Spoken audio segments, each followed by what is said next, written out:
Hey, Anna. Uh, I hope I'm not doing this all for no reason. I really hope that you can hear my audio. I hope this video turns out right. Otherwise, we'll just have to meet up sometime. But let me walk you through what I'd be meeting you about with. So,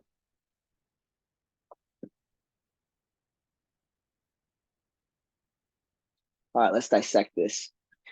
All right, starting from I guess kind of down here, right? So see your response right here. And then obviously you reached out to me. I gave you some pointers on that. And as you can tell, kind of keep that in your memory bank. I would really start to file these types of situations away, like not only just maybe like underneath his communication, but like put it in like an investment folder. So if you see over here, I have so many different folders that I found it beneficial to put it in an investment folder, and then when you're like trying to find that you're trying to find that thread, you can go up here and type in I remember the client's name. It was Chad Investment, and then it'll come up and you can kind of regurgitate and remind yourself a few things.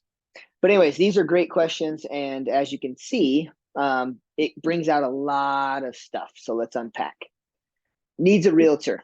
Okay, that's kind of what I alluded to yesterday in my response was an investor like myself. Like we get busy. Like sometimes we are slam busy in life, and we won't return your call. We won't return an email. And then other times we're hot to trot. We're ready to go, and we're after it. So investors always kind of have that communication kind of barrier. We don't really speak what we're thinking. So I know as an investor myself, you got to ask a lot of questions in order to get like the full skinny. Because what's going on in our heads is how can I make money? How can I make money? How can I make money? And he even says it up here. I'm not a huge fan of mobile homes, ironically. I think he's saying ironic because this is the gentleman that you just closed on a mobile home with. So yeah, if it makes money, it makes sense. And the one thing that we don't have time to do, or we don't carve enough time out to do, is to analyze the property, right? So I'll help you with that too. That's what he's asking you to do, is be his resource to analyze the property. Sorry, I forgot to answer the questions. I do want to finance some of them. I'm currently looking at DSCR loans. So again, why I love that chat, whatever you want to call it. It's not chat roulette. What the heck's it called? It's chat AI, whatever.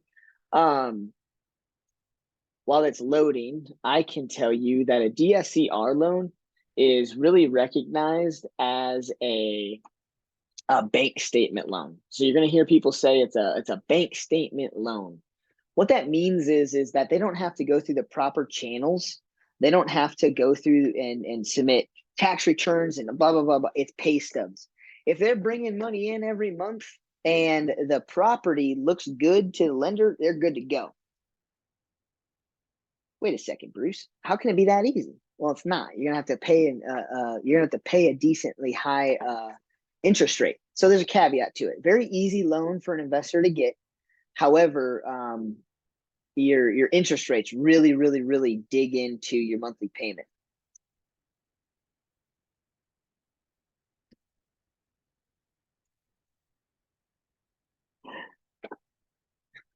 Debt services coverage ratio. I can't never remember that thing. But anyways, I'll just type it into that chat thing. It'll kind of share with you in greater detail that I'm doing here. I know it as a bank statement loan, very easy loan, high interest rate. Okay. And when he says seeing what those offer, what he's basically saying is seeing what kind of interest rates are out there. Because like every lender, everybody kind of has different interest rates. Even DSCR lenders can have different interest rates. I believe Grant in our office actually has a DSCR product now. Don't quote me on that. He either has a product that he can use or he's got somebody to refer you to maybe give your guy a potential option. Fix and flips. I love, but I can't do the work myself. So labor costs will have to be figured into the gross numbers. I will tell you that if he doesn't have a contractor, he's not doing his own work, doesn't own a contracting business. That's why a lot of investors are staying away from fix and flips around here. I will tell you for your sake, it's extremely difficult to analyze a fix and flip. One, in a timely manner, two, in a manner in which you know what he's going to do, right? So he says, I don't, so myself would have, I don't I can't do the labor myself, so labor costs would have to be included into the gross numbers. Well, more than just labor costs have to be included in the gross numbers. The finish quality has to be put into it, right? If he's a fix and flipper who's going to put countertops in that are, Formica, but look like granite, that's a very cheap product.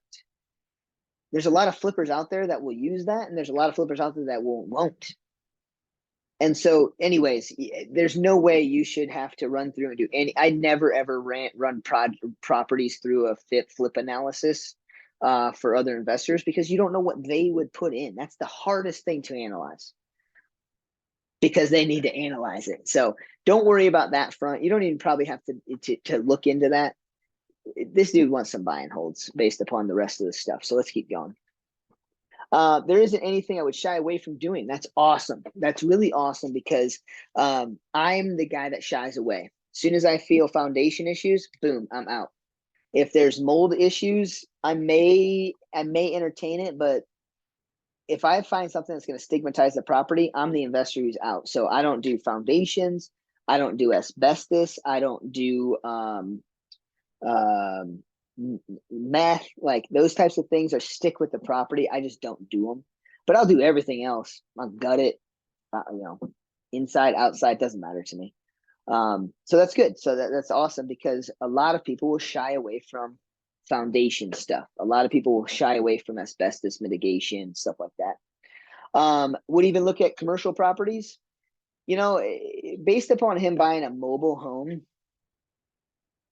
more than I do, but okay, there gets to be a point in an investor's world where you're going to be open to a mobile home. But let me tell you, like our investor here, like our biggest investor, David Russo, he doesn't look at mobile homes anymore. It's not worth his time, effort, and energy.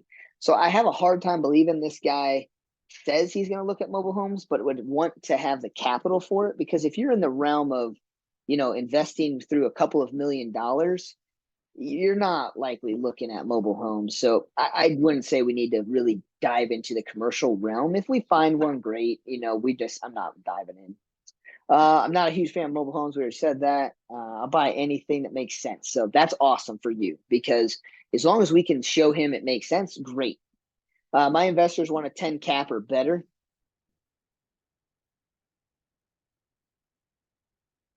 Everybody wants a 10 cap or better.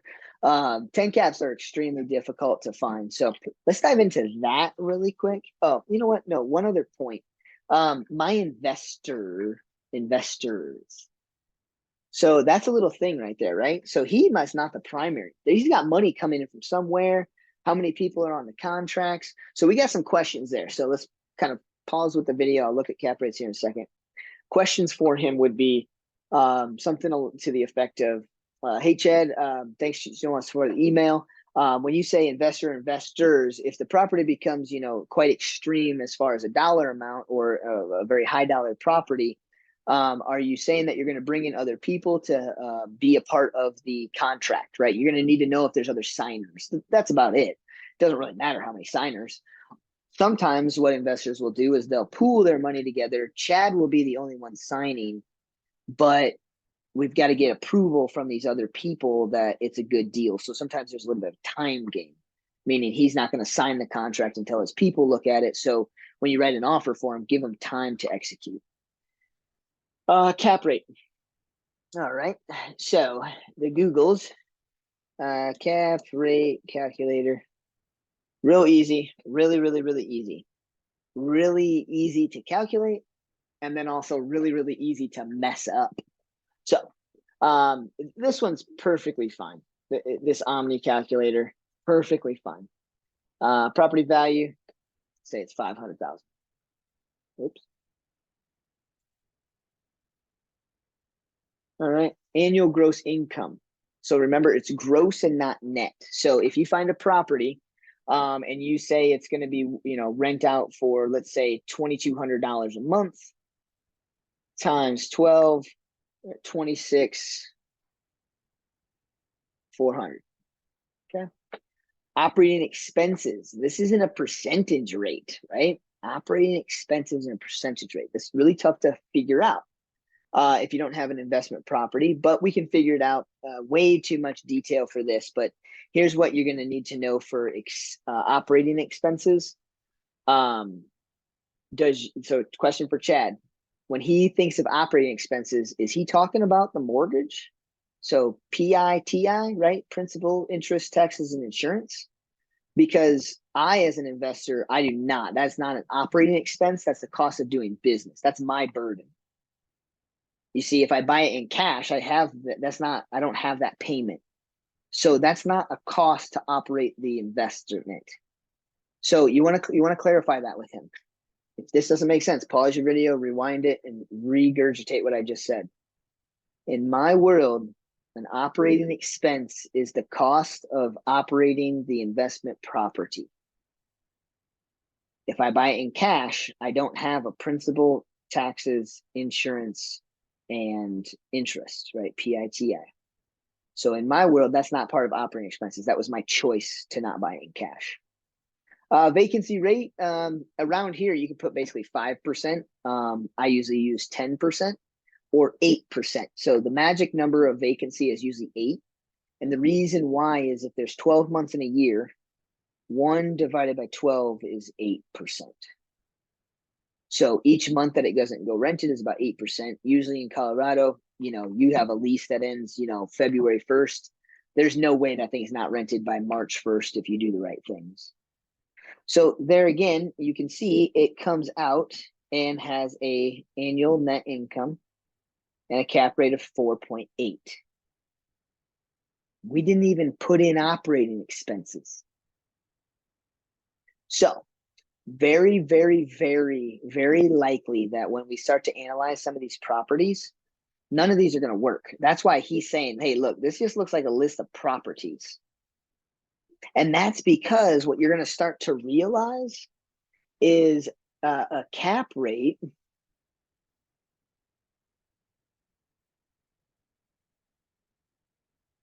is based upon the 1% rule. Oops. So if I have a property that I buy for $100,000 and if I buy a property for $100,000 and I can rent out the property each month for $1,000 a month, then that's how you know it's a 10% cap rate, because it's a 1% ratio. So $1,000 is 1% of 100,000. Whenever you see that come into play, that is almost a slam dunk investment, which is why when he says 10% cap, I know what game they're trying to play.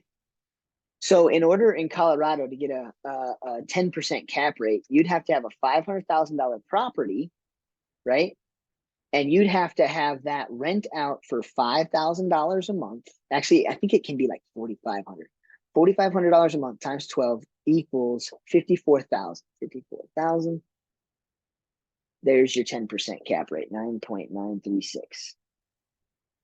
So very, very, very, very hard to accomplish in the state of Colorado. I'm going to be straight up honest with you, because we haven't even put in any sort of operating expense. Okay. Do you notice how even increasing operating expense goes up by a ton? It doesn't really take down the cap rate by a ton. So what I'm getting at is it's very difficult, but it's still doable.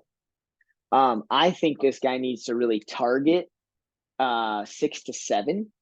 6 to 7 that's a decent cap rate in Colorado. You're watching investors come in from all over taking 4 to 5%. So 6 to 7 is decent. Obviously 10 is fantastic. So there is that. So let's keep going here. How realistic is that? So the way I would answer that is, Chad, here's a list of my other questions that we talked about up there. As far as the cap rate goes, 10% is realistic, but going to be extremely few and far in between. So I hate using the words, it's not realistic, right? Don't take what I'm saying here. I'm telling you, it's not very realistic. But when you talk to a client, you got to soften that. hey, it's realistic, and at the same breath, like you'll see me say that all the time. It's realistic, but in the same breath, Colorado kind of trends at about 6 to 7% cap rate. And so what that means is in our world, 6 to 7% cap rate is a um, pretty decent thing. So 10% is not out of the question, just difficult to find. So bear with me while I find you something close. If I find something that's at 6 or 7%, should I send it over to you just so you can look at it? Question mark. So that way you can tell if he's entertaining 6 to 7%. Because if he says no, don't send me anything under 7%. This is going to be a hard investor to work with. Big picture. I want this to be my main source of income. Blah blah blah. So what he's saying is the sooner I get to that, the more attention and details we can make. The more attention and deals we can make. So as he produces more income through passive income, he's going to save more money quickly. He's going to feel a little bit more financially stable. So a lot of investors, what happens is it's like the hockey stick, we call it.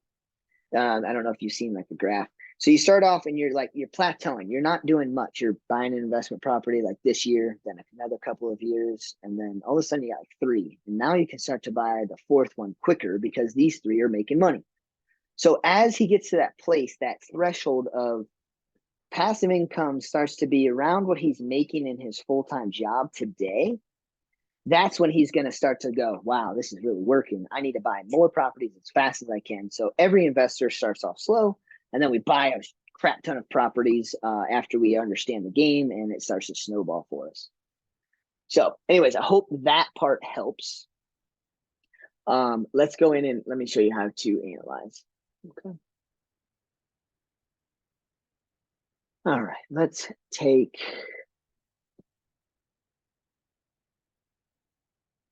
the hardest part with me is I know some of these areas are not going to be good. Let's look at this one.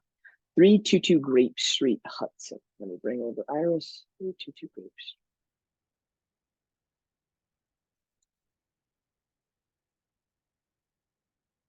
Oops. All right, 322 Grape Street, Iris. All right.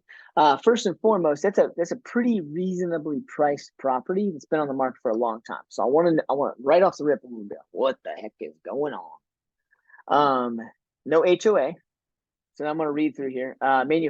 Manufactured home on a great lot with easy highway access, home features.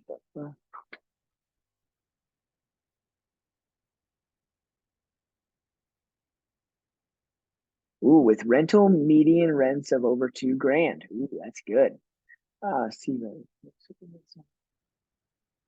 it's a pre-1976. Ooh, on a permanent foundation, 20% down or more. So basically, this property is hard to finance. So cash is king, or you can do some sort of 20% down conventional 21st mortgage, be able to do it.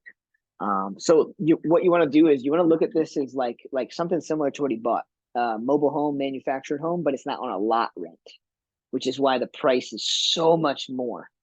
However, if you look at that, $2,000, 39, 240, go back over here.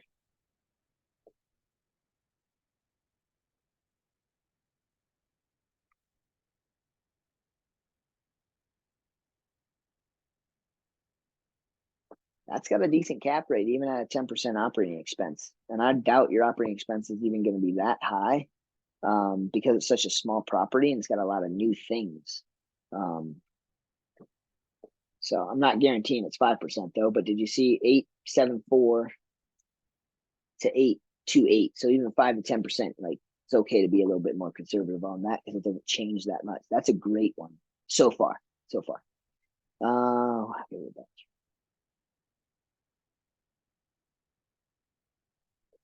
Crap.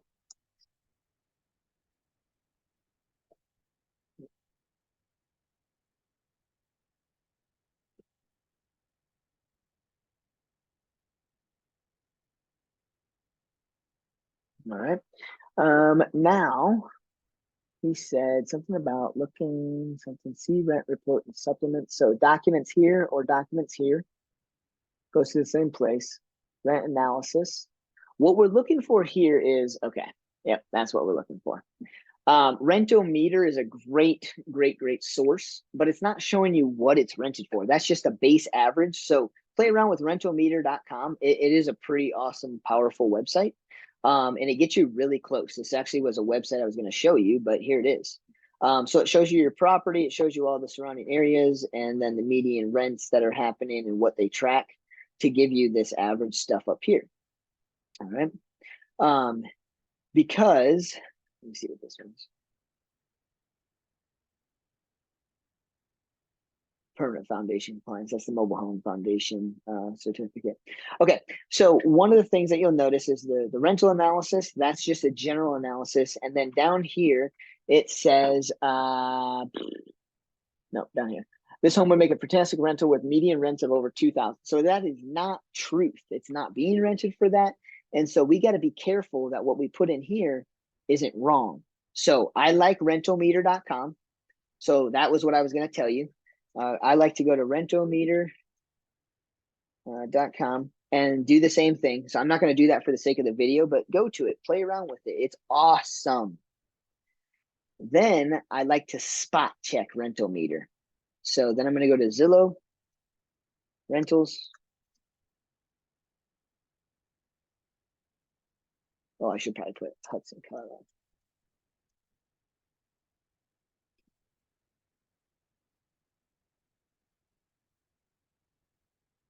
And now what I'm looking to do is Hudson's kind of rough, like, to be honest with you, as far as being able to find a bunch of stuff.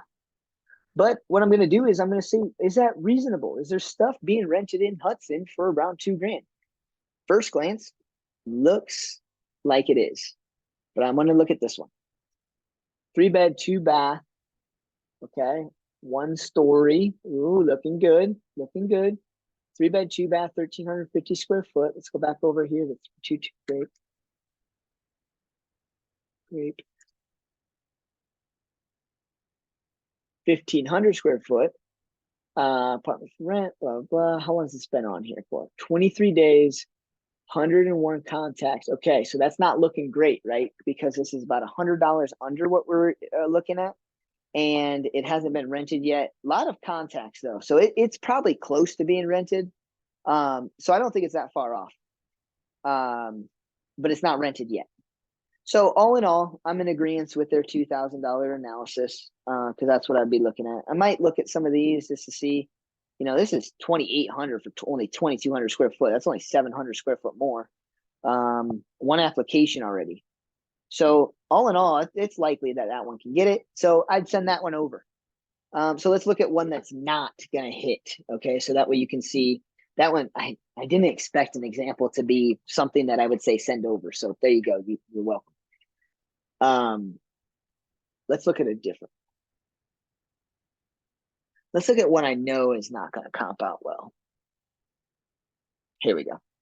7750 Sage Green. You'll get better at this. Don't worry about it.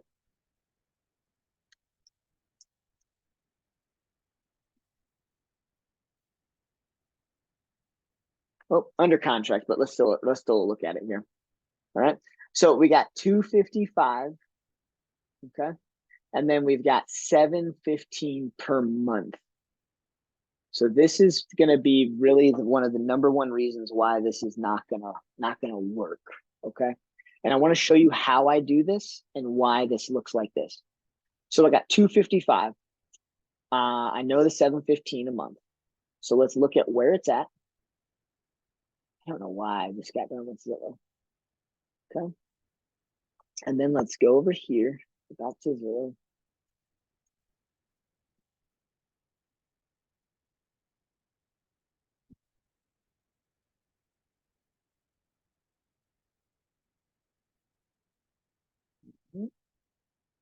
And so I want to zoom in on this place here because this is where it's at. So it doesn't look like anything is rented. Let me see if I can filter.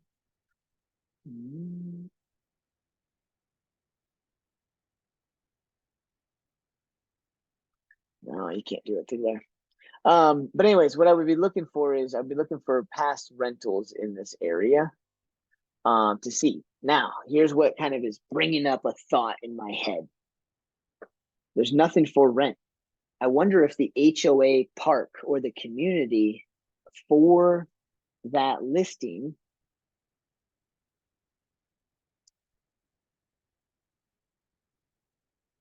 the heck one.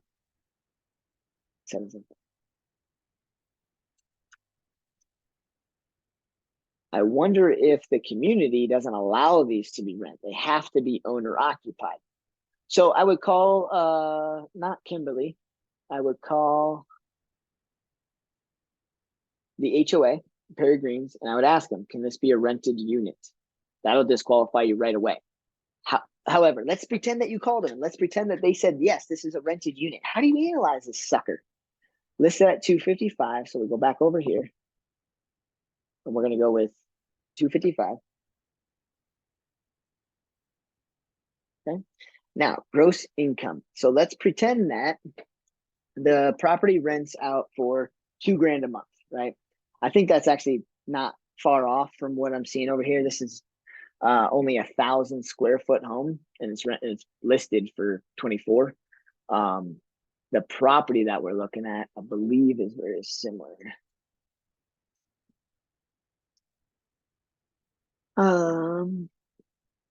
Yeah, 1,500. So you're not far off.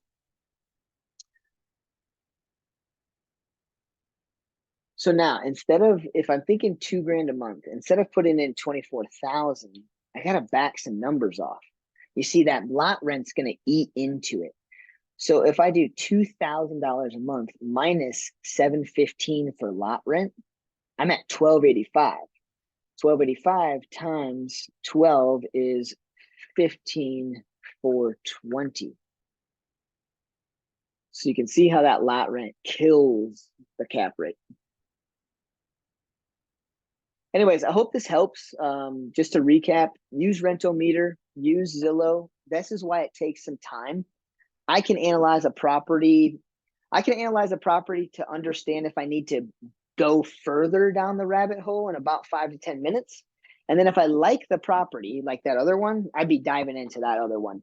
8% cap rate possible. I'd be calling a property management company. What do you think this property would rent for? See if they are in alignment with $2,000. So anyways, all in all, once you find something, that's when you usually take the extra 20 minutes. So it doesn't take always, a half an hour to analyze each one. But if you like one, it's going to take you about 30 minutes worth of work. Because you're going to canvas things. You're going to think through it. You're going to step back. What if? All right. Hope this helps.